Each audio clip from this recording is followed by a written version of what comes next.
Hello students, a very good morning. So students, in last class we were discussing the numerical problems on the chapter that is fluid mechanics, and there on the dynamic topic we were discussing the numerical problem that is for the hydrodynamic conditions, and one of the problems on viscosity using normal the formula that is this coefficient of viscosity is related to shearing stress to the strain rate. So that is now we have used in the last topic. Let's again solve the numerical problem based on Poiseuille law and also Stokes theorem and or Stokes law and the terminal velocity. So the next question that is given to us: in giving a patient a blood transfusion, the bottle is set up so that the level of blood is 1.3 meter above the needle. So which has an internal diameter of 0.36 mm and is 3 centimeter in length. So if 4.5 centimeter cube of blood passes through the needle in 1 minute, then calculate the viscosity of blood. So the density of blood is given, that is 1020 kg per meter cube. So let's write down now the data and let's find out the viscosity for the blood here by using these data. So in our data it is given the bottle is set 1.3 meter above the needle. So it means H is given to us, that is 1.3 meter. Next one, density for the blood that is given 1020. This is kg per meter cube. Now the third factor that is given to us, this is the diameter of the needle here, that is here 0.36 mm. Diameter of bottle actually, that is 0.36 mm. So radius can be calculated. Radius is equal to obviously 1.18 mm from there. Next thing, length of the is given, that is L is equal to 3 centimeter. So these are now the data that is given. Still again one thing is given, that is density, volume is given, that is 4.5 centimeter cube of the blood that is passing here in 1 minute. So rate of flow of blood that is given to us here. We have to find out the viscosity. So first before calculating the viscosity, let's calculate pressure between the two ends of the bottle. So that pressure can be calculated by the variation of pressure with height, and that is obviously H rho z. So this is P is equal to now H rho z, that will be the pressure between the two ends from the patient to the bottle here. So from the patient to the bottle, the pressure will be applied now, that is 1.3, rho is given 1020, z is equal to now 9.8 from here, and if we will solve this whole, then we can calculate pressure. After that the volume can be calculated. So total here volume will be equal to, or V, that is rate of change of volume. It means that with which rate the volume is flowing. If we have to calculate it, that then it means it is calculated at volume per unit time here. So volume is given in our question, that is 4.5 centimeter cube. So that is now 4.5. If we will calculate the centimeter cube into the meter cube, that will be 10 power minus 6. And time is given 1 minute, so that will be 60 seconds. So this is now this meter cube per second here, that is the rate of flow of. Now let's use Poiseuille formula. According to the Poiseuille formula, as this V, that is the rate of flow of liquid per unit time, that is given by pi p r to the power 4 upon 8 eta L. From here eta can be calculated as pi p r to the power 4 upon 8b L from here. Now let's put all the values that we have to calculate the value of eta now. So let me put the value here. So eta can be calculated now as pi, that is 3.14, p we have 1.3 into 1020, this is now 9.8, into r we have, that is 0.18 mm. Also we can write it 18 into 10 to the power minus 5 meter. So that will be its fourth power. We have to calculate its fourth power, and this 10 power minus 5, its fourth power is 10 to the power minus 20. Upon we have 8, value of V is now 4.5 into 10 to the power minus 6 upon 60 into L, that is the length. This is 3 centimeter. Let's convert it into meter. So this is now, you can see very just lengthy calculations you have to do to calculate eta now. So you have just if you can calculate this one, then after you can calculate the viscosity of the blood, that is obtained as 0.00238 Pascal second. So that is now obtained as. So simple, by using the formula of the Poiseuille, we can use this formula to even calculate any viscosity of any of the liquid here, by using this one, by using the concepts of the pressure variation. Next, after this one, let's see some numerical problems on Stokes law and terminal velocity. So for the Stokes law here, one of the question is given: the velocity of a small ball of mass 10 gram and density 7.8 gram per cubic centimeter. So when dropped in a container filled with glycerine, becomes constant after some time. So if the density of glycerine is given 1.3 gram per centimeter cube, what is the viscous force acting on the ball? So here in our question, the terminal velocity is given already. We have to find out what will be the force that is acting in this whole case, that will be the viscous force. So for this one, as we know, according to the Stokes law, the terminal velocity that is calculated as 6 pi eta r into v, where eta is viscosity of liquid in which any spherical ball of radius r is flowing with velocity v. So if we will use this formula, then we can calculate this particular question. Again, let's write down the data first. So in our data, the mass of the ball is given now 10 gram. Density is given here 7.8 gram per centimeter cube. Now it is given when it is dropped in the container filled with glycerine, that becomes constant after some time. So if density of the glycerine is given now, so this is density of the ball. Suppose density of glycerine is, we are denoting by D, so that is 1.3 gram per centimeter cube. So we have to find out now the viscous force for this one. So to find out the viscous force, first let us consider just to find out what will be the viscous force. So obviously viscous force that is acting in upward direction, that will be equal to net force that is acting on the ball, even without using this formula, because for this formula we need to know this, what will be the value of V, what is the value of eta. So we will have to calculate a lot of things. We can use now the net force concept, because here we will see the forces that is acting on the ball. The first force that is acting, weight of the ball in downward direction. The second force that is acting, the buoyant force because of the displacement of the liquid by the ball, that is in upward direction. And the third force that is due to motion of the ball, viscous force is acting, that is also in upward direction. So it means that the net force that will be calculated by these two forces or net viscous force, that is for the equilibrium condition we have to calculate it, means when FB plus FB, that is buoyant force and viscous force, that is both are acting in upward directional force, these will be equal to the downward directional force, that is mass into gravity, that is weight of the ball here. For this condition, obviously the ball will achieve terminal velocity.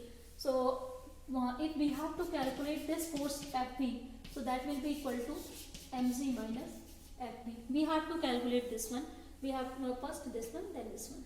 So let's calculate now. So weight of the ball, that can be calculated as, here mass is given, that is 10 gram.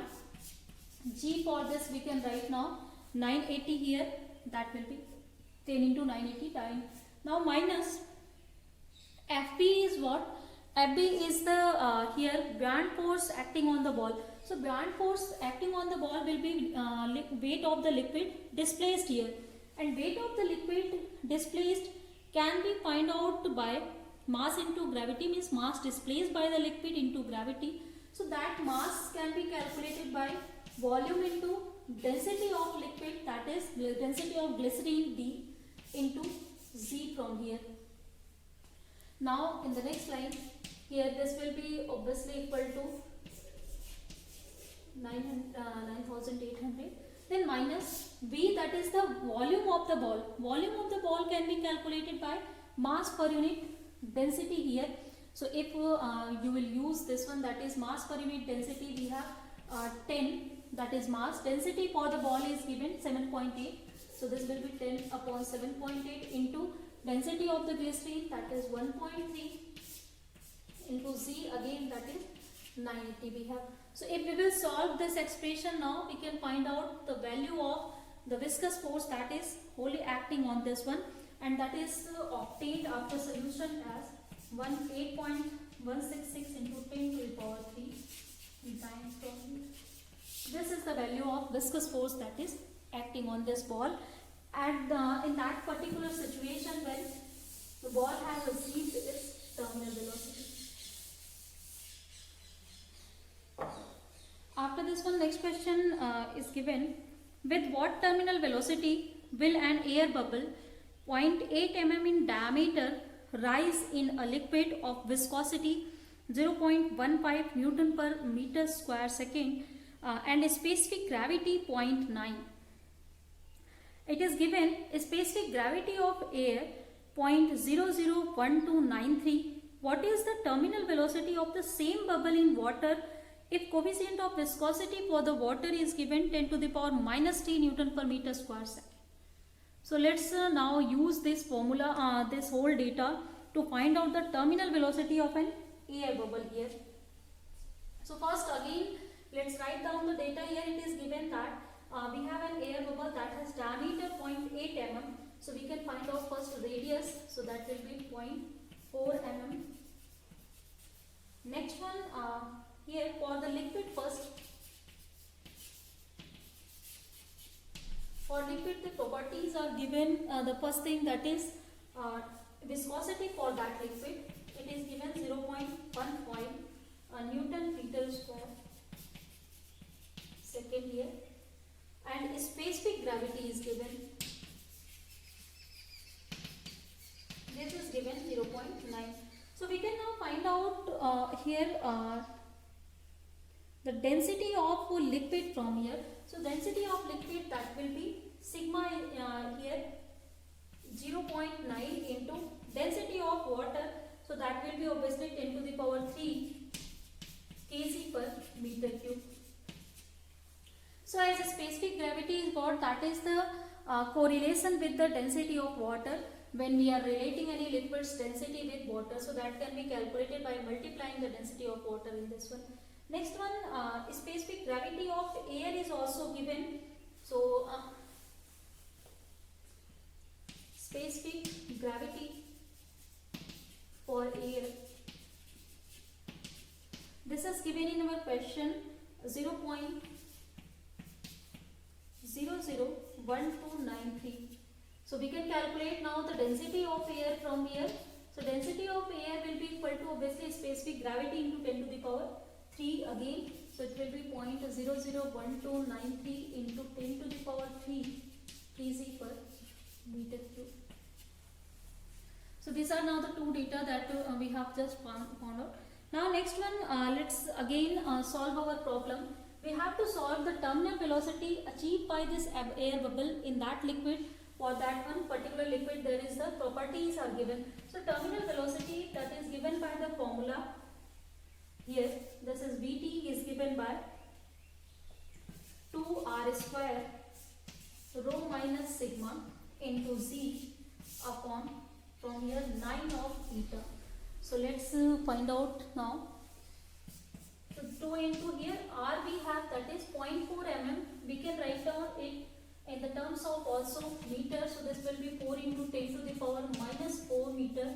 So if we will take square of this, this will be 16 into 10 to the power minus 8. Rho have values this one, and also sigma has value this one.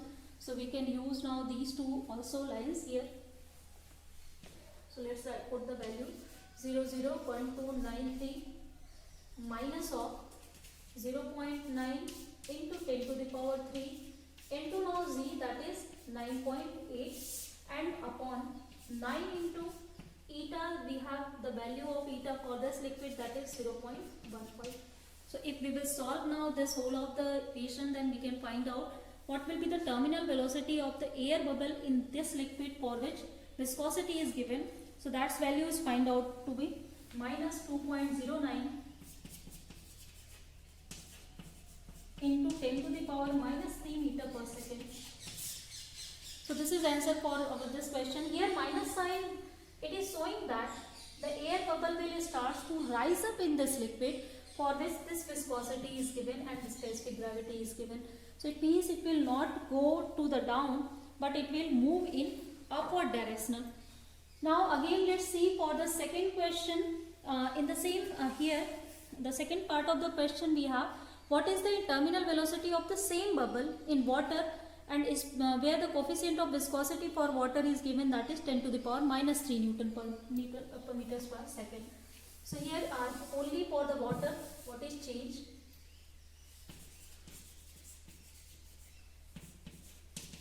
To the power minus 3 Newton meter square per second.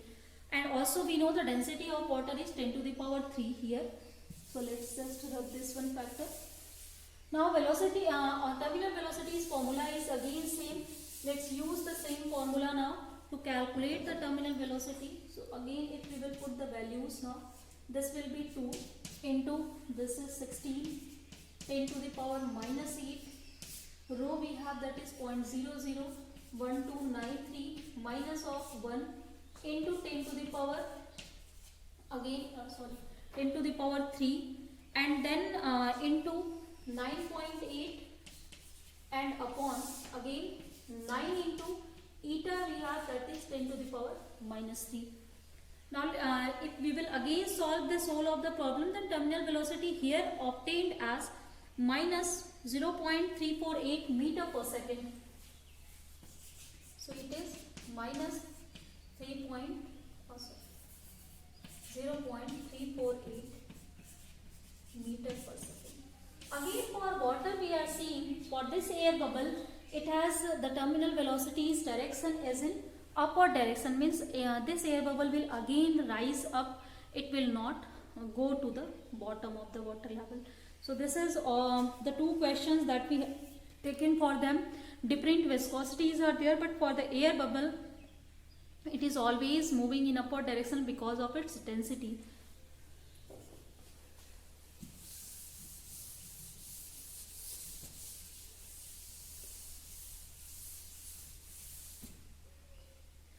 Now let's again see the next question.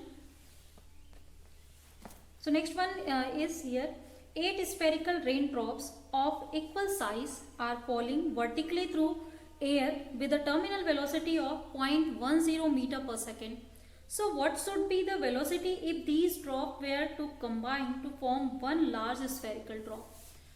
So here 8 spherical raindrops we have that are falling now, and when they are falling they are achieving the terminal velocity, and the value of terminal velocity for that 8 raindrops that is given 0.10 meter per second.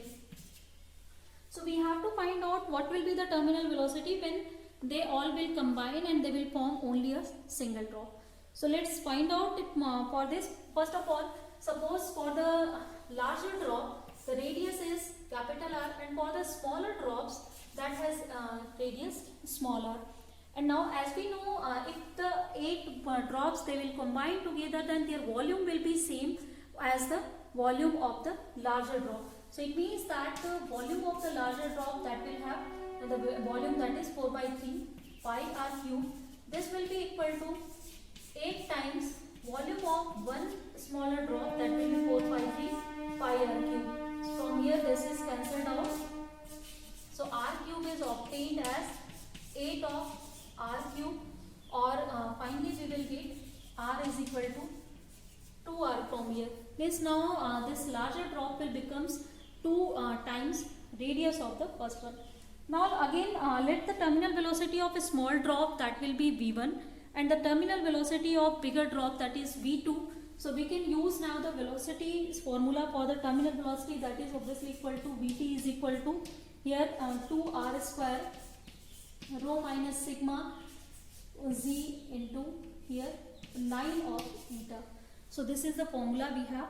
Now using this formula we can see if density of material is constant, density of liquid is constant, viscosity for the liquid, because these are 8 drops, they will have all these terms already constant, and if these are all constant, G is constant, 2 is constant, 9 is constant, so it means Vt from here, that will be directly proportional to the square of the radius of bubble.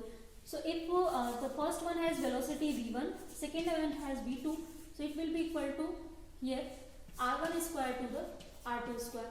So if the smaller drop has velocity v1, larger drop has v2, so v2 can be calculated from here, that is r2 square upon r1 square into v1 from here.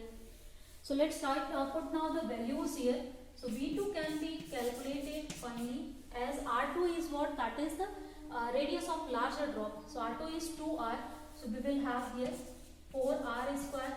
Smaller drops has already radius, that is from here r square. The next one after this, here the velocity of one drop at it is given 0.1. So if you will solve, it is obtained as 0.4 meter per second from here. So this is now the answer for our question. The bigger drop will have terminal velocity greater than the terminal velocity of the smaller drops here. Means it will move more rapidly than the smaller drops.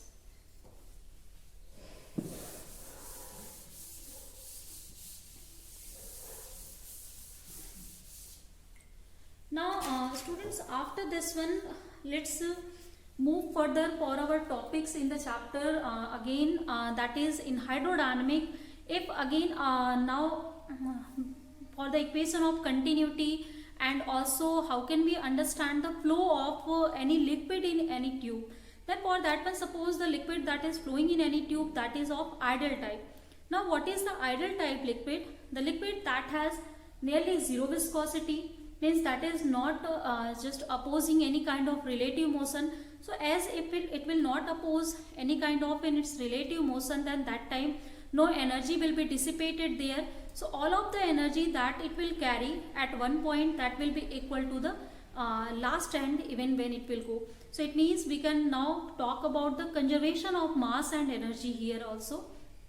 Next one, in the ideal liquid, that is what, that is incompressible liquid. So we cannot compress it, its volume that or density that will be obviously same everywhere. So this is now the concept of the ideal liquid that we will utilize up to from here up to the Bernoulli concept. So first concept we have, that is the concept of equation of continuity. So equation of continuity is what, whenever through any tube liquid is moving, suppose we have a tube that has random cross sectional area. Suppose this is now the tube we have, and this tube has here A1 area, and here it is of A2 area that has different pressure P1, it has different pressure P2 here. Also the other properties are changed now. For this one, if liquid is flowing through here or entering here from velocity v1 and leaving from here, that is of velocity v2. So as we are taking the concept that there will not be any kind of, so if the liquid is of ideal type, then that time whatever the mass that will enter at this point, that is suppose the point A in the liquid, this tube, and this is point B. So when liquid will enter with mass m1 here, so and it is leaving with mass m2 here. So according to conservation principle, that is if the liquid is incompressible, liquid is non-viscous, so it means in this all cases whatever mass will enter, that will completely get out from the here, no of the mass will be disappeared from it. So our concept is m1 should be equal to m2 at this point. And now if one more thing, here at this point density is equal to this point, that is density of this, but we can calculate easily what will be the mass. Obviously that will be volume into density, and volume can be written as, means per second what is the amount of mass that is entering, that will be also equal per second what is the mass leaving this one.